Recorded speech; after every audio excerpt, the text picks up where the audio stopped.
Bonjour, à travers cette vidéo, je vais vous montrer comment est-ce qu'on peut valider un résultat expérimental, donc confronter une valeur expérimentale à une valeur de référence. Pour ça, on va utiliser ce qu'on appelle l'écart normalisé ou le z-score. On va commencer par regarder un cas général. Si on considère une mesure x, donc pour laquelle on va prendre x comme valeur retenue et ux son incertitude type, qu'on écrira donc x égale x mesuré plus ou moins ux. Ce qu'on va faire, donc le but de l'incertitude type, c'est de dire que notre mesure, c'est une variable aléatoire qui suit une loi normale, donc deux paramètres xmeuse et ux carré. Ça veut dire que x mesuré, c'est l'espérance de notre variable aléatoire, ça correspond plus ou moins à la moyenne des valeurs que peut prendre x, et puis ux carré, c'est ce qu'on appelle la variance, donc ux, ce sera l'écart type de cette variable aléatoire. Pourquoi on fait ça? Tout simplement pour dire que entre x plus ux et x moins ux, ici, on a 68,3% de chances de trouver la valeur mesurée. Si je prends cette fois-ci entre x moins 2ux et x plus 2ux, donc ici, on a 95% de chances de trouver la valeur mesurée. Et puis enfin, si je prends entre x moins 3ux et x plus 3ux, on a 99,7% de chances de trouver la valeur mesurée. Ce qui nous amène à trouver un critère de validation, donc notre z-score, qui va caractériser le nombre d'incertitudes type qu'il y a d'écart entre la valeur mesurée et celle de référence. Donc pour le calculer, on fait la différence entre ici la valeur de référence et la valeur mesurée. On prend la valeur absolue pour que ce soit positif et on divise par l'incertitude de mesure. Premier critère, si le z-score est inférieur ou égal à 2, on va dire que c'est satisfaisant. Pourquoi? Parce que ça veut dire que ma référence, elle est comprise dans ce petit morceau-là. Donc concrètement, ça veut dire que la valeur de référence est à l'endroit où on a 95% de chances de trouver la valeur mesurée. Donc nos deux valeurs, on dirait qu'elles sont compatibles. Deuxième cas, si on se trouve avec un z-score qui vaut entre 2 et 3, c'est-à-dire si je me balade entre ici et ici. Entre ici et ici, on a environ 5% de chances de trouver la valeur mesurée. Donc on va commencer à discuter sur la validité du résultat, d'accord? On va discuter sur la compatibilité entre la valeur de référence et la valeur mesurée. Dernier cas, un z-score supérieur à 3, c'est-à-dire si on se balade ici, cette fois-ci ce sera insatisfaisant parce qu'on a moins de 0,3% de chances de trouver la valeur mesurée à cet endroit-là, donc on dira que nos deux valeurs sont incompatibles.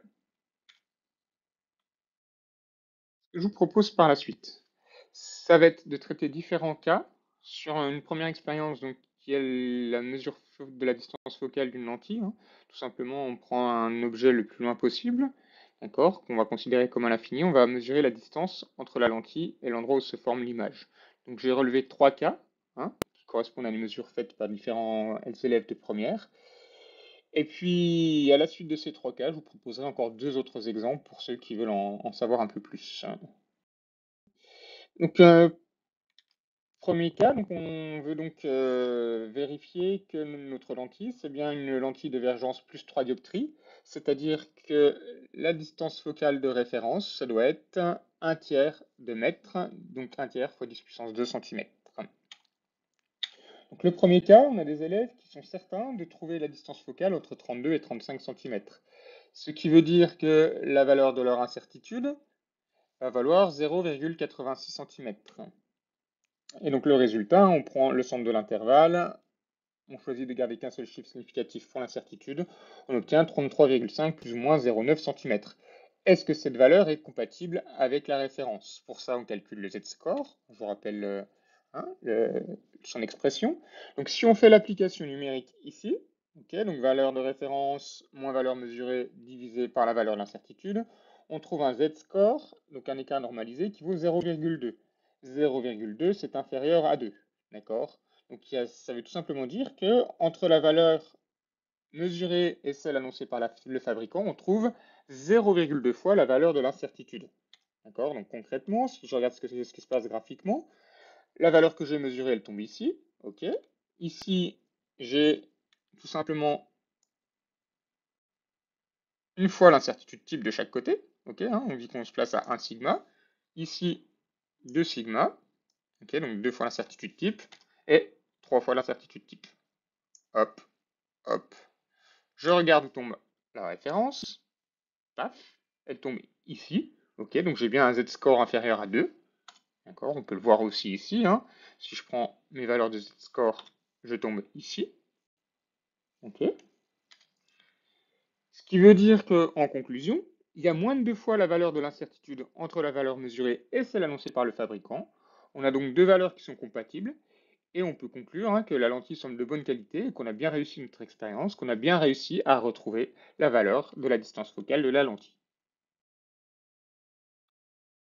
Hop, donc le deuxième cas, toujours les mêmes valeurs pour le fabricant. Cette fois-ci, on a un intervalle de certitude compris entre 34 et 37 cm. Donc, si je calcule la valeur de l'incertitude type, ça fait 0,86 cm toujours. Et la valeur que je vais écrire, ça va être toujours le centre de l'intervalle, entaché de l'incertitude type, ce qui me permet de calculer le z-score, qui me donne un z-score de 2,4. Cette fois-ci, on a un z-score qui est compris entre 2 et 3. D'accord. On peut à nouveau conclure que entre la valeur annoncée par le fabricant et celle qu'on a mesurée, il y a 2,4 fois la valeur de l'incertitude. Graphiquement, ça donne ça. Notre mesure se place ici. Ici, on est à 1 fois l'incertitude type autour, 2 fois l'incertitude type autour, 3 fois l'incertitude type autour. Et la valeur de référence, elle tombe exactement donc ici. Qu'est-ce qu'on va dire? Hop, donc ça redonne ça, hein, sur notre représentation. On va dire que cette fois-ci, il y a entre 2 et 3 fois la valeur de l'incertitude entre la valeur mesurée et celle qu'annonce le fabricant. On va pouvoir discuter sur la compatibilité des 2 valeurs, d'accord? On va pouvoir se dire, ah bah notre résultat finalement, il n'est pas si bon que ça. Donc il va falloir discuter, c'est-à-dire trouver des pistes à explorer. Est-ce que notre protocole était correct? Est-ce que notre objet était réellement à l'infini? Donc si on regarde l'image du pingouin à travers la lentille, donc le pingouin, c'est mon objet qui est très éloigné de la lentille. Alors ici, si je l'éloigne, on voit que plus je l'éloigne, plus l'image va se former proche du plan focal de la lentille représenté par ce point jaune. D'accord, hop, je m'éloigne encore, hop, et lorsque cette distance entre l'objet et la lentille est très très grande, entre la distance entre la lentille et son foyer objet, on peut considérer que l'image se forme dans le plan focal. Et on remarque, hein, que l'image ne peut jamais se former avant le plan focal. Ça veut dire qu'on peut toujours surestimer la valeur de la distance focale si notre objet n'est pas à l'infini, mais on ne pourra jamais la sous-estimer. Est-ce qu'on n'aurait pas oublié une source d'incertitude? Est-ce qu'on n'aurait pas sous-estimé la valeur de l'incertitude? Est-ce qu'on est sûr de la nature ou de la qualité de la lentille? C'est toutes les questions qu'il va falloir se poser, hein, pour expliquer l'écart entre notre valeur mesurée et celle annoncée par le fabricant. Troisième cas, un intervalle de certitude compris entre 30 et 32 cm. On calcule la valeur de l'incertitude, qui est un petit peu plus petite que tout à l'heure, donc 0,57 cm. On choisit à nouveau de ne garder qu'un seul chiffre significatif, ce qui nous fait f' égale 31,0 plus ou moins 0,6 cm. On calcule l'écart normalisé, ou le z-score. Hop, et on tombe sur un z-score qui vaut 3,9. Et 3,9, c'est plus grand que 3. Ça veut dire qu'entre la valeur mesurée et celle annoncée par le constructeur, on trouve 3,9 fois la valeur de l'incertitude. Graphiquement, ça donne ça. Ma mesure tombe ici. 1 fois l'incertitude type autour de la mesure, 2 fois l'incertitude type autour de la mesure, 3 fois l'incertitude type autour de la mesure. La référence qui se place ici, on voit, hein, qu'on n'est pas du tout dans la zone de notre mesure. D'accord? Donc nos valeurs ici ne seront pas du tout compatibles. Voilà ce que ça donne, hein, graphiquement. Hop. Donc, qu'est-ce qu'on va dire? Donc il y a plus de 3 fois la valeur de l'incertitude entre la valeur mesurée et celle annoncée par le fabricant. Nos 2 valeurs ne sont donc pas compatibles. Pourquoi? Qu'est-ce qu'on va explorer comme piste? Alors si je reprends les mêmes pistes que tout à l'heure, est-ce que le protocole est valide? Ben, ça ne vient pas de la validité du protocole, puisqu'on a dit tout à l'heure que si jamais notre objet n'était pas vraiment à l'infini, on aurait de toute façon trouvé une distance focale un peu plus grande. Là, elle est plus petite, donc ça ne vient pas de la validité du protocole. Est-ce que ça peut venir de l'oubli d'une source d'incertitude ou d'une sous-estimation de l'incertitude? Ben, on voit quand même qu'on est assez loin ici, hein. Donc il y a peut-être autre chose. Peut-être que tout simplement, ce n'est pas la bonne lentille, d'accord?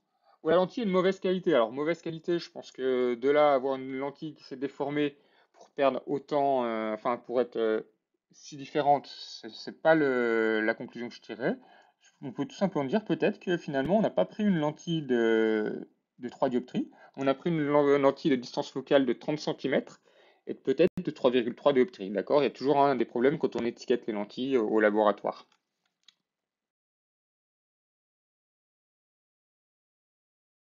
Autre exemple, si on effectue la mesure de la célérité d'une onde ultrasonore, donc avec un premier récepteur pour lequel on va déterminer donc la période du signal en mesurant voilà, hein, la durée d'un motif élémentaire avec les curseurs sur l'oscilloscope. Alors ça c'est une simulation, mais en TP on avait un oscilloscope numérique. Et puis aussi on va mesurer la valeur de la longueur d'onde en reculant le récepteur de 10 longueurs d'onde, c'est-à-dire qu'on affiche les deux signaux et on recule jusqu'à temps qu'on revienne en phase pour la 10e fois. On se place à 20 degrés, donc on a une valeur de référence pour le son de 344 mètres par seconde. Nos intervalles de certitude d'après nos mesures, donc on a une longueur d'onde qui est comprise entre 8,4 mm et 8,6 mm. On avait tout simplement 10 longueurs d'onde comprises entre 8,4 cm et 8,6 cm. Et grâce au curseur, on a minoré la période temporelle à 24,2 microsecondes et on l'a majorée à 25,4 microsecondes.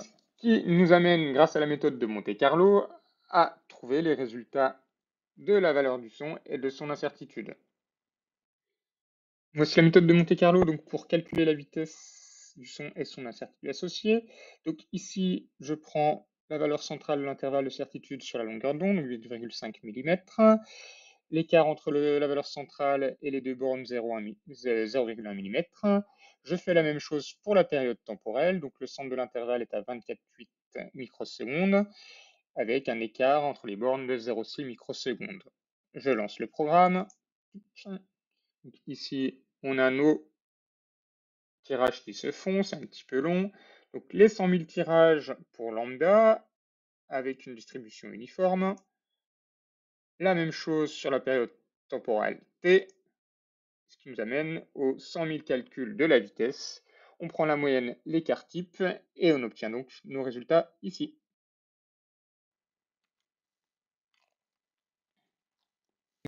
Donc, on exploite ces résultats pour écrire la valeur obtenue et son incertitude. On choisit de garder deux chiffres significatifs pour l'incertitude en arrondissant par excès, et on garde bien le même rang pour la valeur retenue.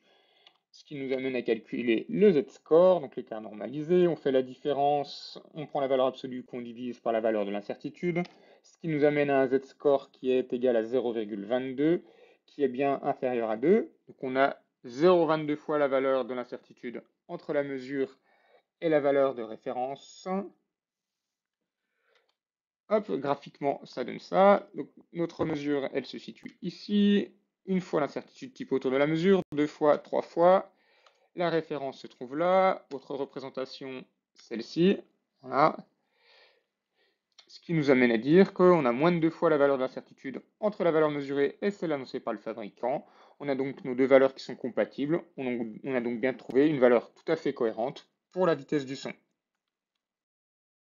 Je propose maintenant deux applications en chimie. Donc, la première, c'est un titrage. Donc, c'est vraiment là où on doit valider le résultat qu'on trouve. Donc, typiquement, un titrage du diode contenu dans la bétadine par une solution de thiosulfate.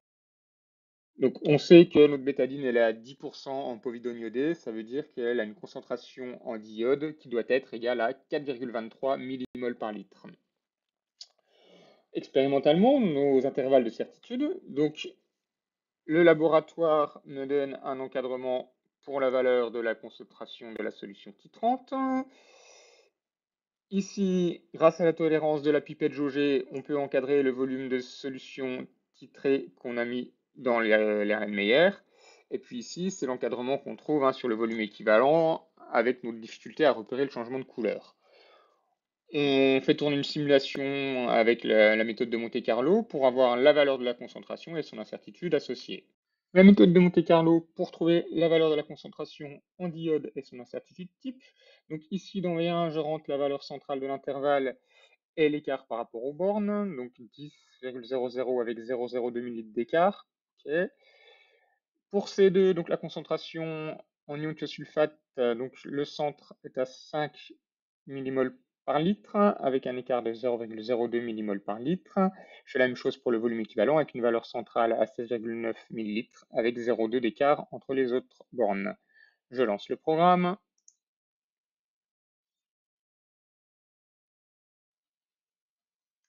Voilà, donc ici on a nos tirages qui sont faits, nos 100 000 tirages de volume équivalent.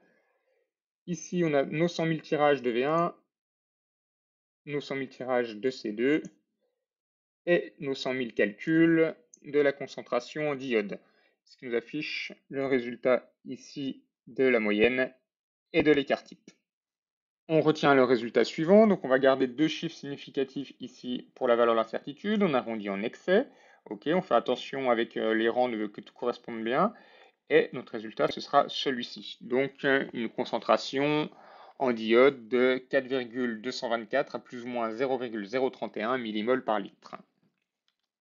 On calcule le z-score, d'accord. Si on est à l'aise en mathématiques, on se rend compte qu'on a des 10 puissance moins 3 partout, on n'est pas obligé de les mettre dans le calcul, d'accord. Ce qui nous donne un z-score de 0,2, qui est bien inférieur à 2. Et donc ce qu'on va dire, c'est qu'il y a un cinquième de fois la valeur de l'incertitude entre la valeur mesurée et celle annoncée par le fabricant. Voilà, on a le droit d'utiliser des fractions aussi, ça peut être intéressant. Graphiquement, ça donne ceci.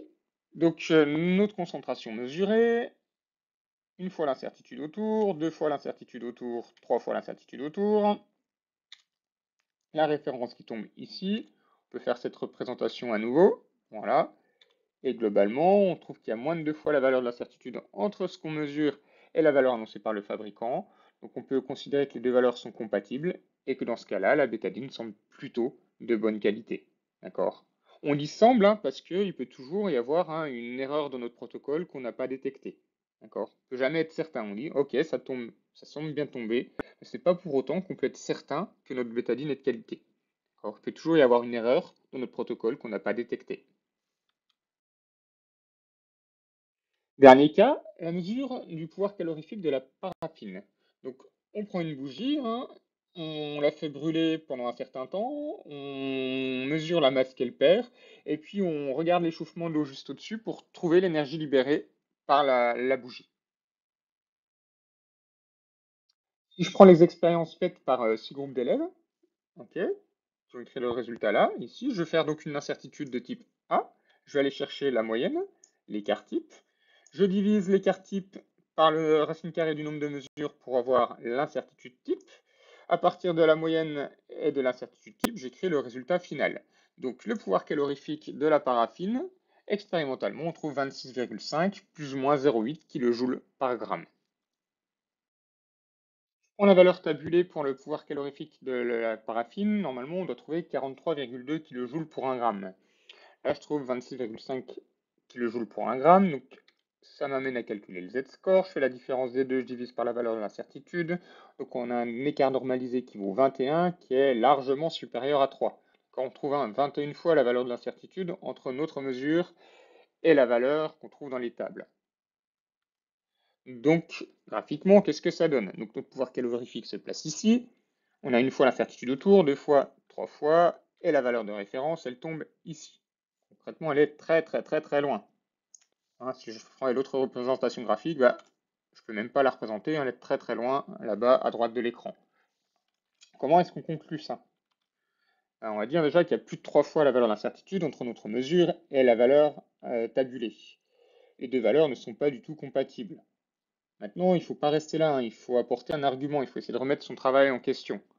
Qu'est-ce qu'on peut dire? Est-ce qu'on peut parler de sous-estimation de l'incertitude? Non, on est trop loin. Là, il va falloir chercher les erreurs systématiques dans notre protocole. Donc déjà, est-ce qu'il n'y a pas énormément de pertes thermiques? Est-ce que finalement, lorsqu'on fait chauffer notre eau qui est au-dessus de la bougie, il y a énormément d'énergie qui doit partir vers l'extérieur? D'accord? Et puis aussi, on peut aussi se poser la question sur la nature de la paraffine qu'on a utilisée. on a pris des bougies chauffe-plat, rien n'est garanti que c'est que de la paraffine qui est à l'intérieur ou que c'est de la paraffine qui est à l'intérieur. Donc le but, hein, c'est vraiment, à chaque fois qu'on exploite un résultat, de pouvoir apporter une analyse sur cette valeur du z-score. D'accord?